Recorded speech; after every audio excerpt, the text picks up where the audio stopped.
Bismillahirrahmanirrahim. Assalamualaikum warahmatullahi wabarakatuh.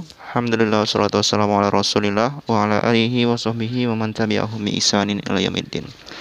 Ladies and gentlemen, thank you so much for watching our previous video. In today's video, we are going to see skill 2.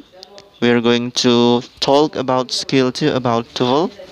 In this case, the second part of TOEFL test. Jadi hari ini kita akan belajar tentang skill yang kedua.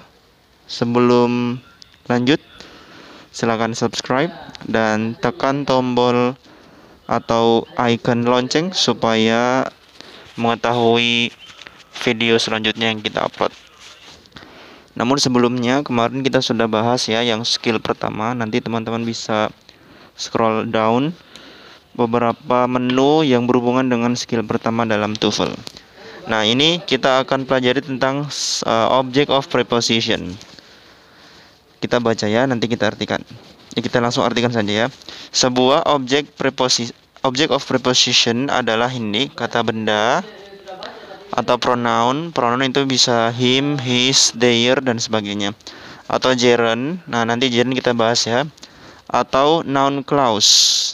Klausa benda yang datang setelah sebuah preposisi. Preposisi itu bahasa Indonesianya adalah kata depan. Seperti contohnya kalau dalam bahasa Inggris, in, at, of, to, by, behind, on, before, after dan sebagainya. Untuk membentuk sebuah prepositional phrase atau frasa preposisi. Contohnya, after his exam, setelah ujiannya, Tom will take a trip by boat. Nah, di sini disebut object of preposition ya. Sedangkan ini adalah subjeknya, ini adalah verbnya. Ini juga object of preposition. Nah, di sini kita lihat penjelasannya. The sentence contains two object of preposition. Kalimat ini mengandung dua object of preposition. Exam atau ujian adalah object of preposisi dari after. Ini preposisi ya. Dan kapal atau boat adalah object of preposisi dari by. An object of preposition, sebuah objek dari preposisi dapat menyebabkan kebingungan dalam pertanyaan structure pada TOEFL test karena object of preposisi dapat disalahartikan sebagai subjek. Nah, jadi intinya object of preposisi itu bukan sebuah subjek. Mari kita lihat. Nah, contohnya di sini sudah ada ini ya, sudah ada coretan-coretan kecil yang asli dari filenya. With his friend, jawabannya itu B. Jawabannya itu B ya. With his friend, he found the movie theater. Ini ada preposisi. Ini bukan subjek. Subjeknya adalah he. Kenapa bukan ini? Kita kemarin sudah bahas ini adalah verb. Ini juga verb. Berarti tidak boleh yang ini. Ini bukan verb. Jadi di sini butuhnya adalah subjek ya. Butuhnya subjek. Maka kita cari yang subjek. Ini tidak bisa jadi subjek, ini juga tidak bisa. Contoh. Langsung saja di sini ya. Sebuah preposisi adalah yang diikuti oleh kata benda, pronoun, gerund atau noun clause yang disebut sebagai object of preposisi. Jika sebuah kata adalah object of preposisi, itu bukan subjek. Nah, ini inti dari pelajaran kita kali ini. Bukan sebuah subjek ya. Oke, baik. Kita akan latihan beberapa di sini. Ada 10. Nanti kita latihan sekedarnya saja, secukupnya saja. Ini ya contohnya. Seperti kemarin, exercise-nya itu begini. Dia mengidentifikasi setiap dari kalimat di bawah ini mengandung satu atau dua prepositional phrase, garis bawahi subjek satu kali, verb dua kali, dan lingkari prepositional phrase yang datang sebelum kata kerja. Kita lihat ya.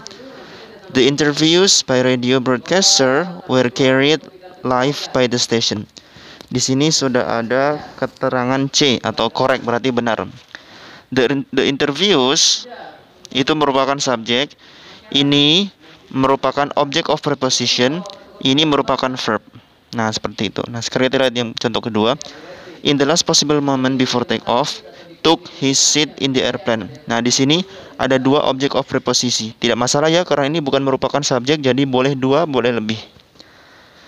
Terus kita ada di sini adalah kata kerja, tapi tidak ada subjeknya.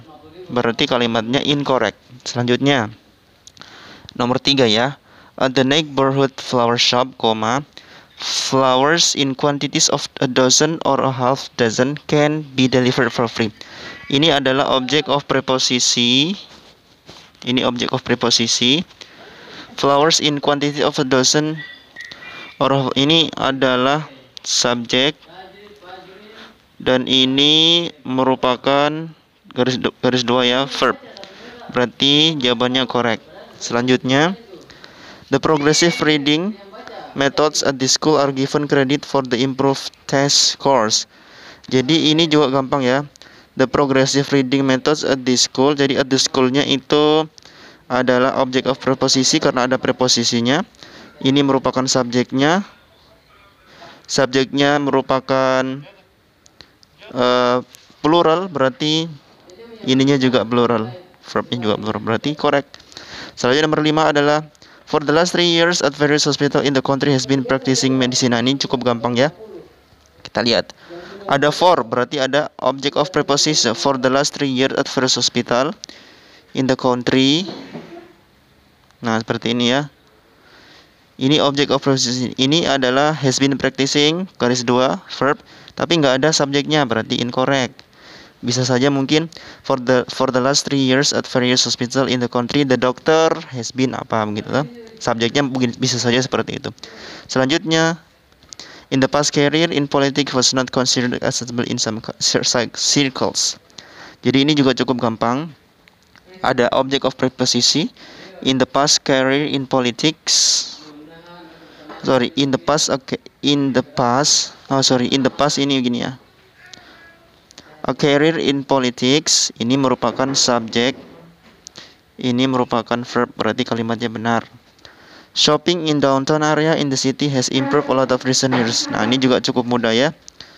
Shopping in the downtown area of the city ini object of preposition, ini subjek, ini juga subjek, ini verb. Berarti ada double subjek. Salah dong ya. Kemarin kita sudah bahas kan. Oke, selanjutnya 3 soal terakhir, 3 exercise terakhir. Ada preposisi, ada building site. Nah, ini gini. Bukan subjek ya, ini the carpenters. Ini juga object of preposisi. Ini subjek. Ini verb. Berarti kalimatnya correct. Seperti itu. For the fever and headache. Nah, ini gampang banget. Ini verb, tapi nggak ada subjeknya ya. Oke, berarti salah. Bisa saja seperti ini kalimatnya. For the fever and headache, she took 2 aspirin tablet. Berarti incorrect karena nggak ada subjek. Selanjutnya terakhir, the report with complete documentation was delivered at the conference. Ini juga mudah. Ada object of preposition. Ini ada subjeknya, ini ada verbnya, berarti kalimatnya correct. Saya kira seperti itu. Ini cukup mudah insya Allah. Selanjutnya yang paling cukup sering muncul insya Allah nanti di skill yang ketiga ini ya teman-teman ya. Apositif. Dalam bahasa Indonesia pun ini ada apositif. Apa itu apositif? Nanti kita bahas di video selanjutnya. Maka dari itu silakan subscribe. Terima kasih banyak. Saya kira cukup.